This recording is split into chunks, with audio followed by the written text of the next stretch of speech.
What's up, everybody? It's your boy Marv Melendez. You're listening to another episode of All My Friends Talk, where I get the chance to talk to all my creative artists, advocates, and just all around amazing friends. Before I introduce this week's guest, I totally forgot to announce Ali's, who was my guest last week, her Instagram. So if you guys can go ahead and check her out, she's Ali the Good Witch on Instagram. She has a YouTube channel, super funny comedian. I encourage everyone to go and listen to her.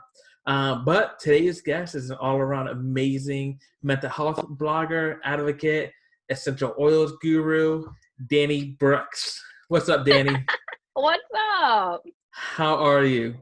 I'm doing good. How are you doing, Marvin? I am doing well. So out of all the guests that I have lined up, I'm super excited for everyone. But this conversation, I'm especially a little excited about. Me too. I love talking mental health. So talk to me real quick. So you have an Instagram page where, and I think a blog site as well, where you talk a lot about and in depth different issues and topics surrounding mental health, correct? Mm-hmm. Yes. So I moved. I actually ended the blog so that I could focus on growing on Instagram. Okay. So I've been doing that. Mm-hmm. Awesome. So first thing I want to, so two questions right off the bat. One, why did you get into mental health? And two, just so we're clear on what we're talking about, if you could try to briefly define mental health. Mm-hmm. Oh gosh. For just starting off, for me, mental health, gosh, it's just such a huge, I could go into I could write a book on it and still not have enough. But to me, mental health, we think of our physical health and our mental health as separate, but they're really just all connected. And our mental health is a part of our physical health. And so when I think of mental health, I think of thoughts, emotions, like all of that, and how that just our whole body is affected. And Yeah. so I think of that connection when it comes to mental health, but specifically with mental health, it's like, okay, we're talking about what's going on in the mind and also in the brain, and that sort of thing. And for me, I got into mental health through my own personal mental health journey. I actually was a psychology major at UF for a month and then got weeded out because I couldn't handle the math courses. Oh, wow. So I dropped it and then jumped into the journalism college because I could take easier math classes. And then kind of stepped away from that dream that I'd really felt for a while, even as a kid. And so then I went through kind of my own rock bottom mentally and had a counselor for the first time really walk it out with me and thought, wow, like this would be something I would want to do to help others, So that's how I got started with it. Gotcha. Okay. So I think we talked a little bit about this when me you were kind of prepping, but I'm when it comes to mental health and just talking about mental health publicly, or just even just a broad general idea of mental health, I have a lot of skepticism. So I support anybody who wants to find a counselor and wants to improve themselves. Yeah. But and you mentioned something right at the beginning is that, we talk a lot about our physical health, but our mind and the physical part goes hand in hand. Yeah. And so and I know on your Instagram, you've talked a lot about how, red flags on a therapist and things like that. Mm-hmm. But for me, one of the biggest concerns that I have when it comes to mental health is this idea that there's so many different philosophies, so many different points of view, so many different ideas that it's not concrete. So for me, I have asthma, and it's very clear on how you treat it, what you do. There's not, there's different variations, different philosophies, but they all kind of have a very similar trajectory. But I always question, is that the same thing? Because some therapists are going to say that one thing is okay when the other one is saying, no, that's totally wrong. How is it that you can trust that the mental health that you're getting is good and valid? Yeah, no, for sure. I would love to. And you had sent me the questions before and I was dialoguing on this and I was like, man, this is so good. So, first things first, I hate to burst everyone's bubble. My bubble got burst when I joined my grad program, and that's that we barely know anything about the brain. Yeah. And even the best scientists. and it's extremely complex, and research is going on as we speak, right?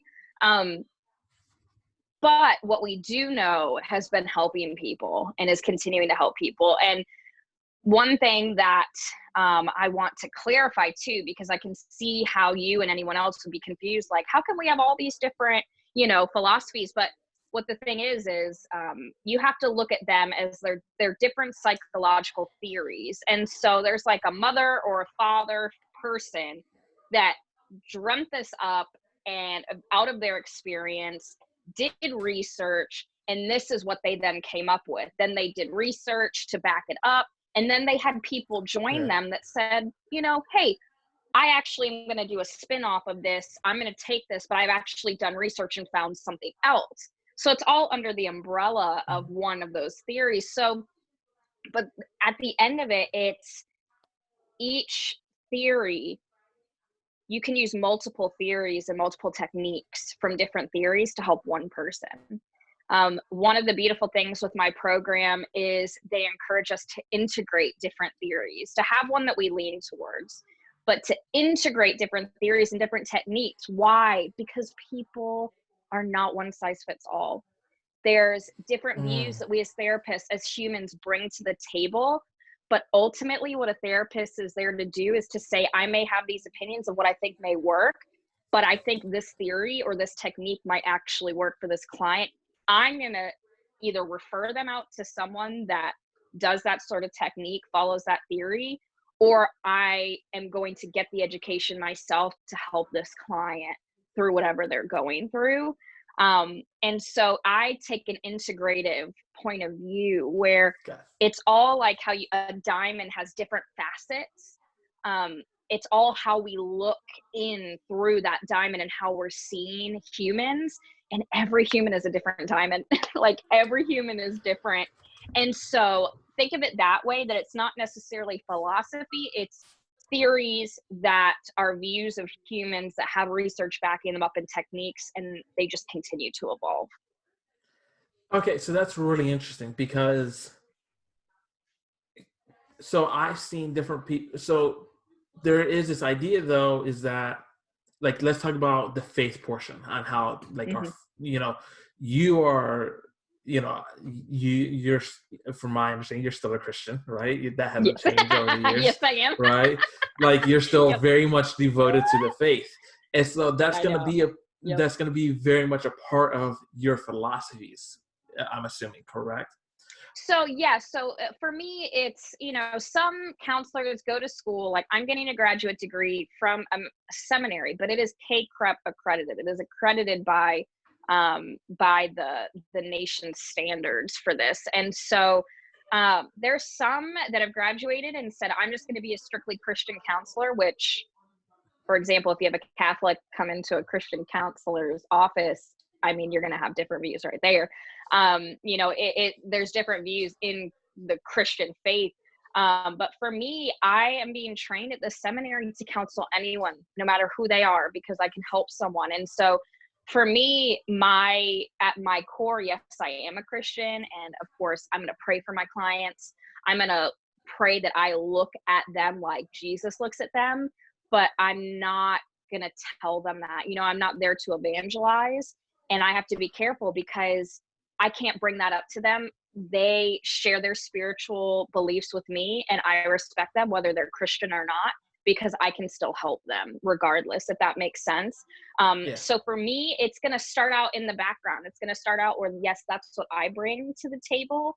But until a client tells me that that's a part of therapy that they want, I can't bring that up, if that makes sense.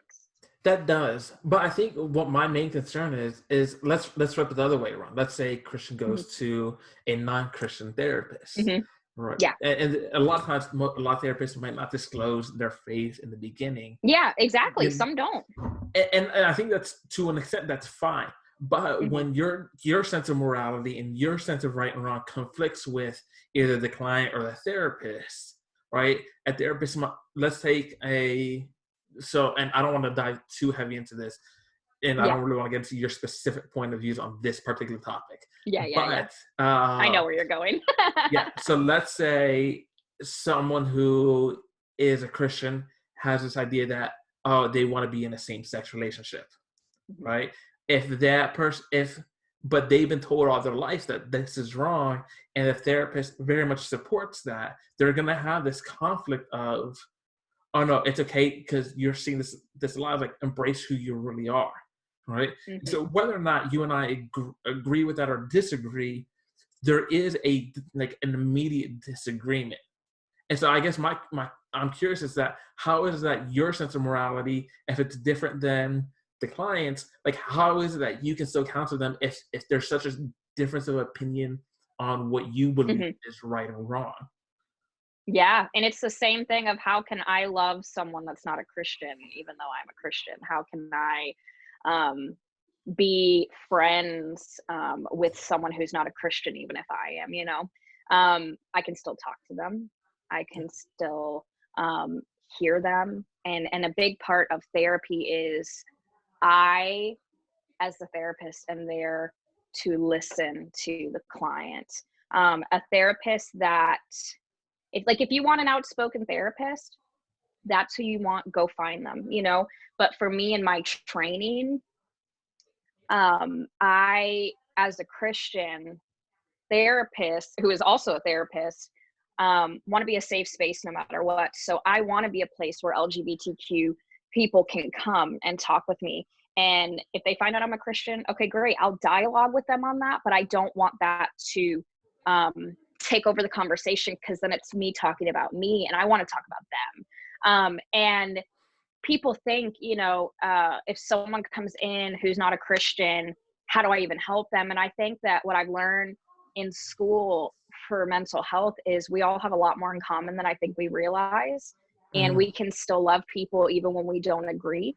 And we can also still help people even when we don't agree. If I have any sort of client, gay, straight, doesn't matter, come to me and they want me to tell them you're totally right in how you're acting, I can't do that as a therapist, no matter who it is. What I want to do is get that person to feel empowered and confident that no matter what I or anyone else thinks, they can make their decision moving forward. And I will support them regardless of what they choose, unless obviously it's harming them, harming someone else, things like that. Gotcha. So now you have this one topic on your Instagram that I love, therapy red flags, Mhm, someone who to look out for. And I think that's an interesting mhm. topic because just because there may be red flags with a specific therapist, that might not necessarily mean that therapist is a bad therapist. It could be that maybe they're just not the right fit for you. Mhm. Would you say Yep. that? It could be that they're not the right fit. But I also bring up stuff that's totally unethical, and I'm going to even get to stuff that's illegal. Um, so some of it, yes, and you'll see in the text that I put in it. Once Yeah. I have my post, but then when you dive deeper, I'll even say, hey, this is unethical, this is illegal, this is a more serious red flag versus bring this up with your therapist. Maybe they need more education in this area. So that I'm hitting on a lot of stuff. Yeah, and I love that. But I think let's say someone does see that. So I went to a therapist for like 2 or 3 years, and I'm not saying that Hmm. this person was particularly like a bad therapist, and Yeah. that nor did I get anything positive out of it. But as we look back on it, me and my wife, we laugh about some of those meetings. I'm like, man, I don't necessarily think that this is necessarily the best fit for me, right? This the best Yeah. therapist. But I Yeah. stuck with it for so long because by Hmm. this point, by like 4 or 5 months in, they got me to open up and say things that, when I first was there, I was dating who is now my wife. But Hmm. my girlfriend at the time had no idea, my parents had no idea, none of my closest friends. And it's like, Yeah. and a lot of that stuff was painful to share. So it's like, okay, Mm. maybe this person sucks, but I'm not gonna start all over again. So like what would like that's just That's awkward, one way that folks look at it. Yeah. you I know? know. You're like, well, I already opened up Pandora's box. Yeah. So what would you say to someone who feels like they might be in that same situation? Because I mean, a lot of people have different things that they're dealing with. It's like, look, I don't want to keep talking about it over and over again. I know. And that's the kicker for me is I don't think this is something I'm glad you asked this question because I don't know if people know this. Um, so mental health counselors, social workers, when they're licensed by the state. So the health department, the same ones with nurses, doctors, all of that. And so I don't think people realize that we kind of function in a similar way in that if you're seeing a counselor and you're like, man, I don't know if this is a good fit, um, first and foremost, talk to your counselor. You're allowed to be honest. We are trained and encouraged to tell clients, hey, if something's not working for you, let's talk about it. The therapist should be humble enough to know that they're not perfect. And Mhm. the client should be made to feel comfortable that I, as a counselor, I'm not the expert. You're the expert in you. I'm here to help you to kind of unravel what's going on, Mhm. but you are the expert on you. And so it starts with this humble heart that at least I have been trained in. But when you are seeing a counselor and you talk with them and you're like, I don't know if this is a good fit, your counselor is supposed to give you like at least 3 other counselors to refer you out to. Let's Really? say you don't see any of them and you're like, that's just best practices. I don't think a lot of people know that. One of the sites is go to psychologytoday.com and you can actually go on there and search therapists. It's like a search engine. Therapists will put themselves on there. You can search by zip code, specialty, all of that. So you may look into all the counselors that your counselor recommended and may think, oh, they're not a good fit. Okay, try out something like Psychology Today. But keep in mind, just like with doctors, you can get your notes, your records, even your counselor, you can sign off for them to talk to your new counselor to save you from having to go from the beginning with this Mm. counselor. So then they can say, hey, thanks for filling this out. They're supposed to talk to your doctors. They're supposed to talk to all these people. That's what your counselor is supposed to do. It's a treatment team. And so what the ideal situation is that if therapists that you don't feel is a good fit, you talk with them and they're like, okay, well, here's some people I can refer you out to, or you go with someone that they didn't refer you to, you can still tell your then counselor that you are now establishing a relationship with, here's the name, here's the number, location of the counselor I was going to. Let me sign off on you being able to reach out to them and they can kind of talk to you about what we were talking about. And then you've got everything signed off, HIPAA, all that, everyone's happy, the state's happy, everyone's happy. And then you can kind of move from being like right smack dab at the beginning to then being able to jump in a little quicker, if that makes sense. You're still Yeah. establishing a brand new relationship with this counselor, but please, so many clients do this. Don't just drop appointments. Like your counselor is paid when you show up. If you don't show up, that's money they don't get, but yet they saved a spot for you. So if you don't feel comfortable with your counselor and it's not a safety thing, go see your counselor, go talk to them, pay to them for spending time with you. That's their job, and let them help you and then go forward from there. So while we're on this topic of not ideal counselors, Mhm, this is I'll be honest, this is probably my biggest issue with counseling. And for mhm, years, like I was just like, I'm never seeing a therapist. And the reason why I never wanted to do this was because I knew a lot of therapists. My dad had a lot of therapist friends because he was also a therapist. okay. And Oh, cool, I and didn't know then that. yeah, my dad, he became a therapist later in life. But um and then I had friends, growing up near the University of Florida and just going to college around there. Obviously I had a lot of friends who went into that field as well. What I noticed with almost all of them, not everybody, but almost all of them, was a large group of them, in my opinion, just weren't necessarily fit to help others because they're struggling with their own issues.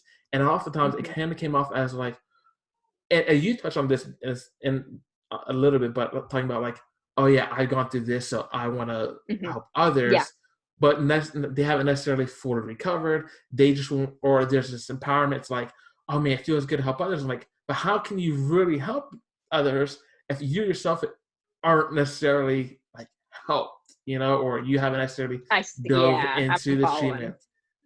Like, Yeah. have have you seen that, like, at least within like your college and your cohort, or do you have any idea, like, feelings towards that Yeah. attitude? So one cool thing is I've been encouraged in my program, especially by my professors. There's a book I need to read. I keep getting it recommended to me. It's called The Wounded Healer, I believe. I have it saved I have so many books saved in my Amazon list. I don't think I'm going to get them all read even by the time I die.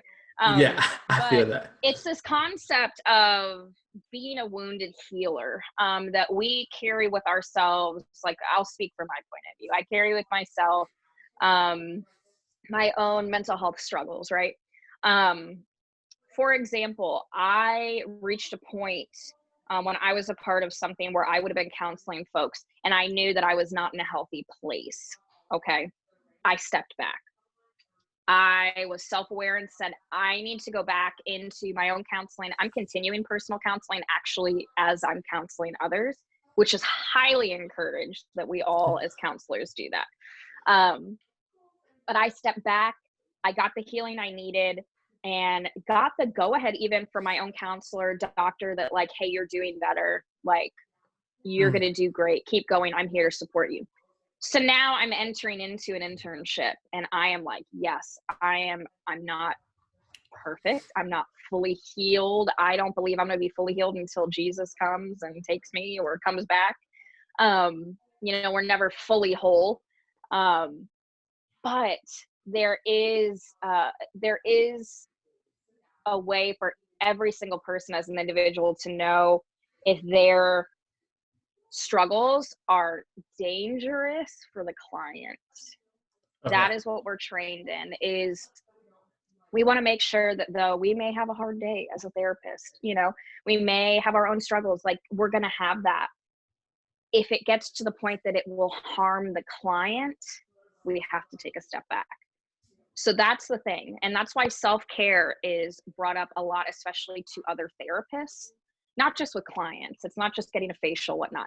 Self-care Yeah. for me is going to therapy regularly because I know that that's going to help me. And then that's going to also help my client because I'm in a Hmm. more healthy place, if that makes sense. So um, that's why self-care is so important for therapists. Um, because of like the concern that you have. And it's a concern that I think anyone should have. If you are in counseling and your counselor is bringing up their own ish, red Yeah. flag, like they need to go get help for themselves and then they can come back into counseling. You know what I'm saying? So, Yeah. it's, I have come to terms with the fact that anxiety and depression for me is like a wave. It's any mental illness that someone has, it's not just genetics, it's also their environment. So I'm in school, it's going to go up and down, but I'm putting up those guardrails like going to counseling, being on medication, having the accountability. I'm going to have a supervisor that's double, triple checking my work. I'm going to have other interns I'm working with.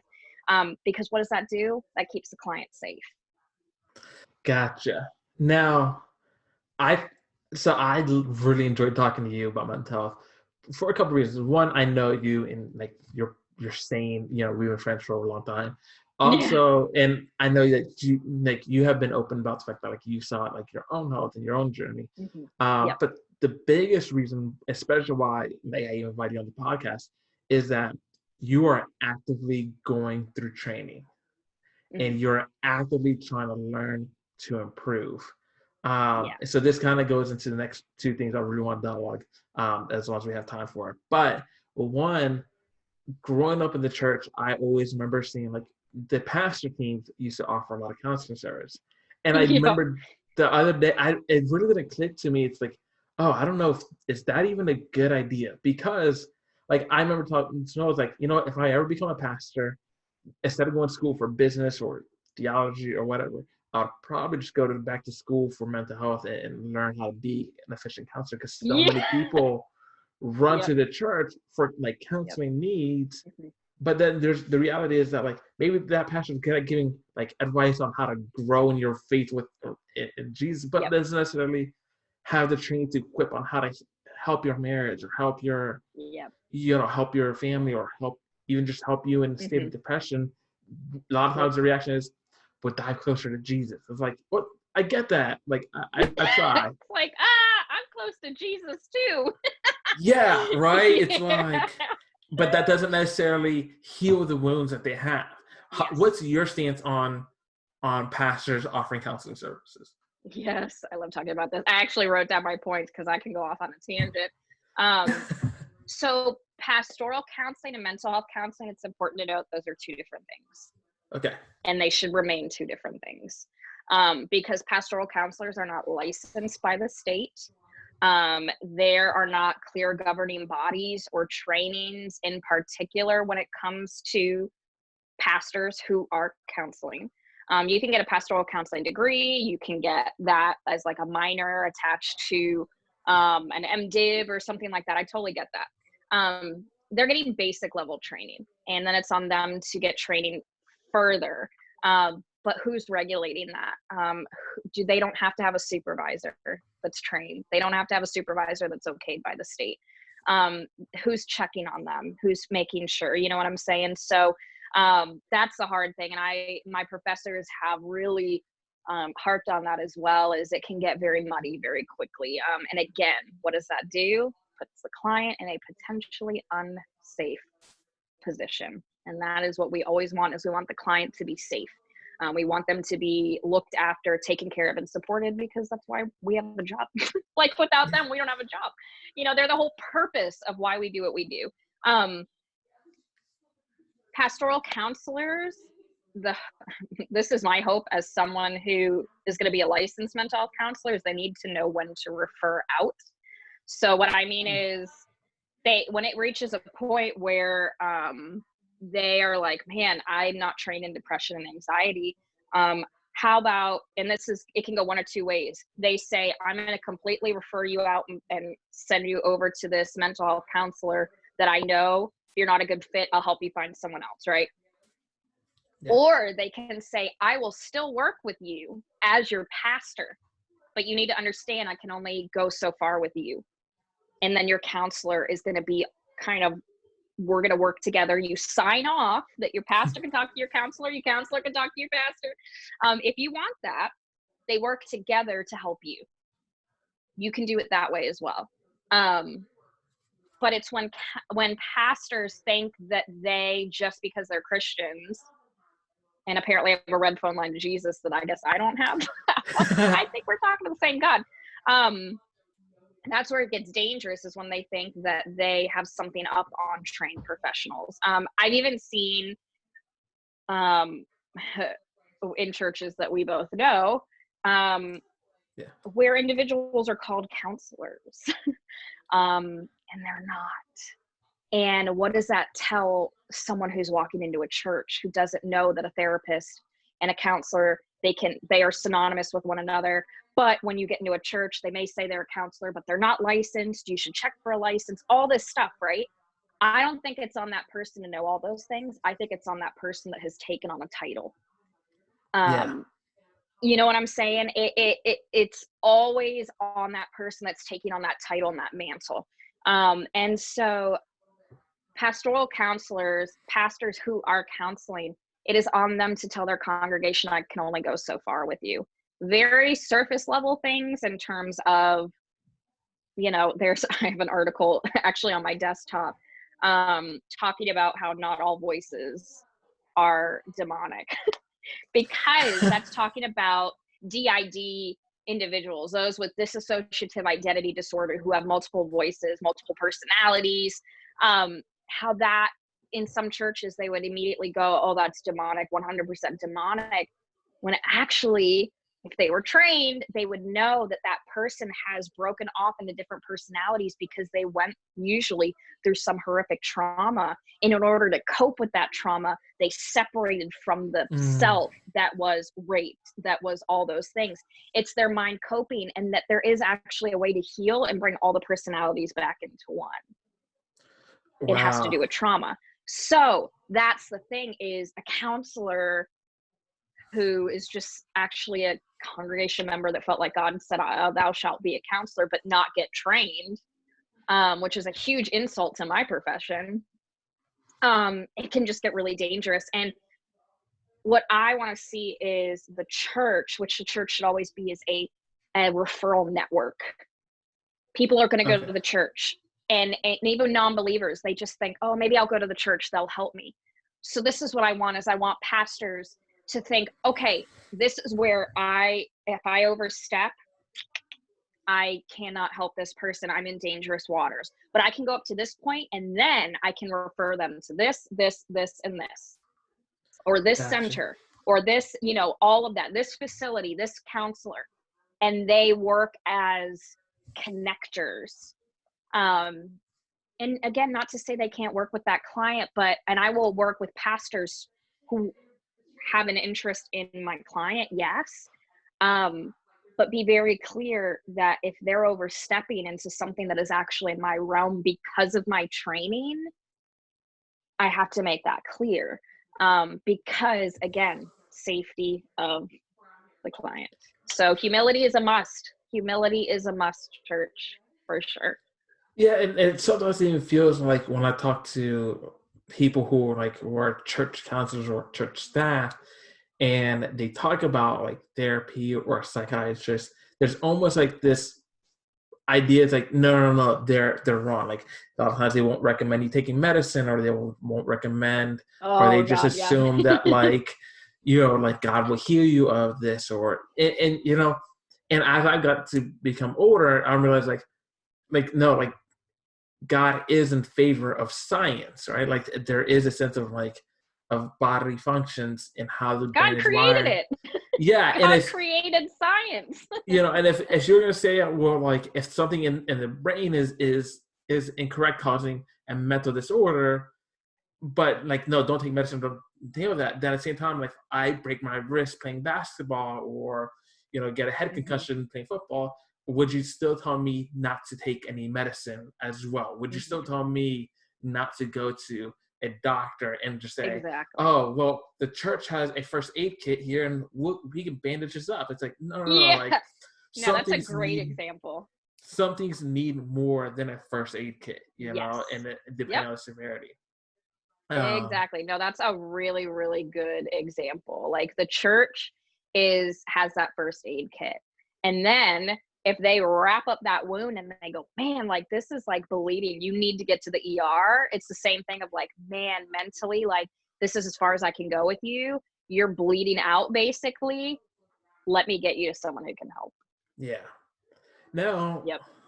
there's recently been and I'll tell you, I have probably one of my biggest concerns with people talking about mental health publicly is this idea that, well, they are like, some people have no training, no sense of idea of counseling. At least church counselors may read a few books on how to do effective counseling, Maybe. but maybe. But like I distinctly remember, like, okay, let's take the rapper NF for example. I like his music. I think he's super talented, and I'm really excited the fact that he's come out with number one record after number one record and platinum albums. Hmm. I love that.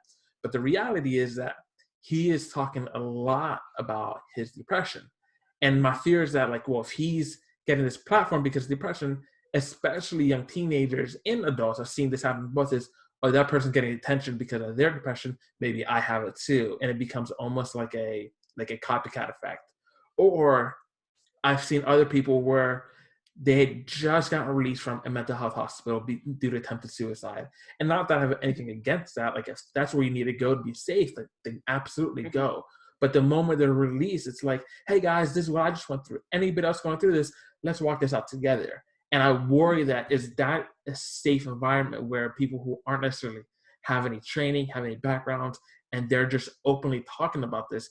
Do you feel that actually does that bring any positive light to mental health, or even just to society in general? Yeah. No. Great question.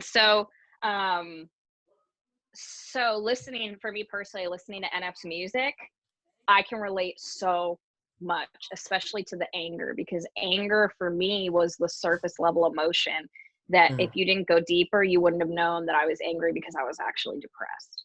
Um, but I can't listen to NF's music for too long because it then triggers that anger again. yeah. And so for me, but that's me personally, right? So there's other people that they will listen to his music and go, oh yes, I feel so understood, empowered, like da da da. That's their experience. And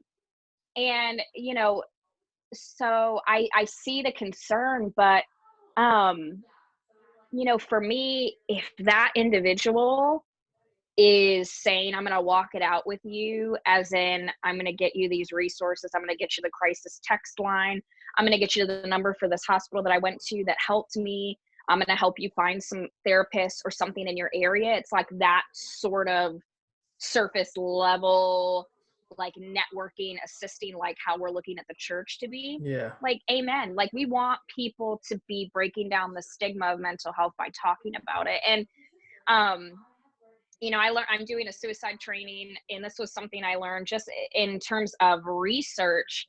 There can be a fear, especially in fledgling therapists, that if I tell a client, are you thinking of killing yourself? There's this fear of, no, I can't ask them that, because then that's gonna up the chances of them wanting to kill themselves. Research actually doesn't back that. So research is actually saying, no, talk to them, ask your loved ones, are you thinking of killing yourself, and do you have a plan of how to do it? You're actually helping that individual and bringing to light something that they may be crying out for people to ask them, but no one's been asking them because they're afraid. And so I think it's just, again, this humility, this understanding of your place as someone. For example, you come out of a mental health institution and you're like, man, like, I am so on fire, right?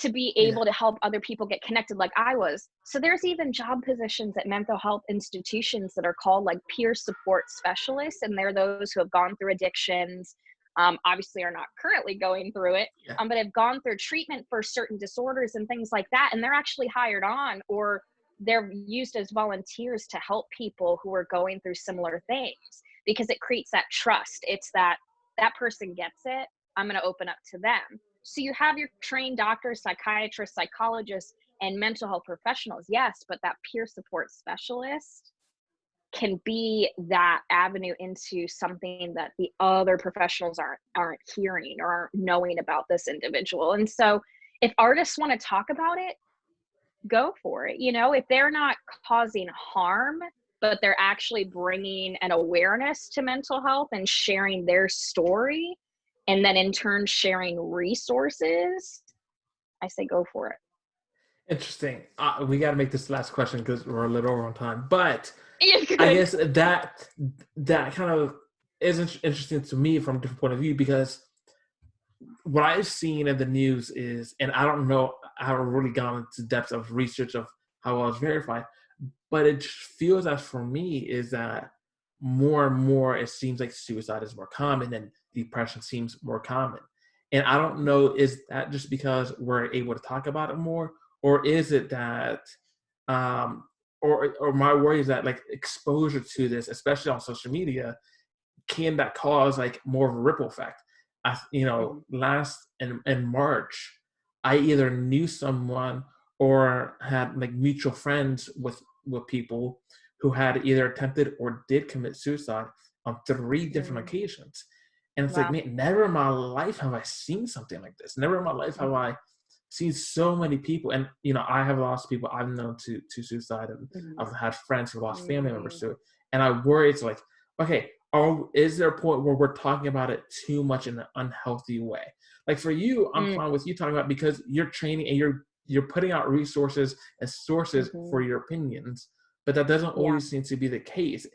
Is it Mhm. possible that when it's not done in a way that you're doing it, that has the education sources behind it, is it Yeah. causing more harm than is good, or is that just because it's more common talk about, we're seeing it more, but that doesn't necessarily mean it's on the rise? Yeah, so that's an interesting thing. And I think if you look at it at face value, it can seem like, wow, we're talking about it more, and now more people are depressed, more people are killing themselves. But I don't think they are necessarily as related as people think.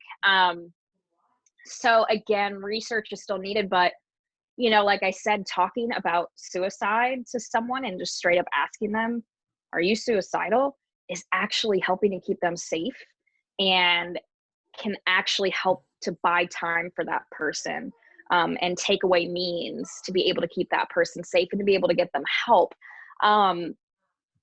I personally would love to do research on this.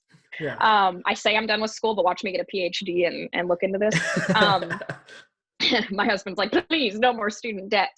Yeah. But, honestly, Marvin, I think that there's a mix of things. Social media can help and hurt. I think that there is I think part of what we're seeing is the consequences of the disconnected individualistic society, like the false connections, the surface level connections, but we're seeing that disconnection, the individuality, that I'm going to do my own thing. No man is an island. Whether people Yeah. believe in God or not, we as human beings are mammals wired to thrive and only be able to survive in herds and packs. Humans are the same way. God designed us that way, but whether you believe in God or not, look at the animal kingdom. It's the same way. You get someone isolated, you get a baby, you get an adult, someone isolated, what happens? It's not good stuff. And Yeah. so I had watched a TED Talk. I wish I can send it to you so that you can share with folks. But this man did a beautiful TED Talk of explaining how depression and all that he researched, he went around the world, and what he found was this disconnect, this lack of community, this lack of genuine empathy and caring for one another that we're seeing, that he's like, well, gosh, no wonder Yeah. people are seeing depression and anxiety and all these things on the rise. You also got to throw in trauma, things that are going on, and there's a lot of different things. But I think at the core of it is we have lost our humanity, and we're now seeing the effects on human beings. Back in the day, the news was not going on and on and on like it is. It's Yeah. constant. Marvin, we're seeing videos on Facebook and YouTube that are showing people being killed, that are showing people killing Yeah. themselves, that are showing all these things. They weren't exposed to that unless it was done in front of them. Back in the day, they didn't see those things. We now are being so exposed, especially through our screens, to things that we were never meant to witness. And people think, well, I'm just watching it. It is hurting our brains. It is hurting our souls. And I think we're seeing the effects of it. Wow. Okay. That's a really good point of view. Man, this has been so good. I feel like I can go a I whole love another talking hour. about this. I am definitely going to have to schedule you back on this podcast Yeah, sometime soon, I'd love it. hopefully before the end of the year. But before Yeah. we wrap this up, go ahead if you want to just go ahead and where can people find you? Yep. So on Instagram, I'm at the Holistic Advocate. And then on Facebook, I'm at Dani, Dani, the Holistic Advocate, because that was the only way I could get that handle. Yeah. But again, Instagram at the Holistic Advocate, and then Facebook is at Dani, the Holistic Advocate. And that's where I'm plugging in all my passion, my education, my advocacy. That's now where I'm directing it. So for anyone that wants to hear more or has questions, that's where you can find me. Awesome. Well, it's been so great. For our listeners out there, if you want to go ahead and follow up with Dani, hit her up on Instagram, Facebook. If you want to follow up with me, just hit me up on Instagram at TheOnlyMarvinGM. If you want to hear more, have more questions, feel free to drop a comment, subscribe so you can follow up with more content, and then share this with your friends. If anybody else who might need to hear this, go ahead and let them know. All right. Well, we love you guys. Dani, thank you so much for coming, and we'll talk to you soon. Thank you. All right. Bye-bye.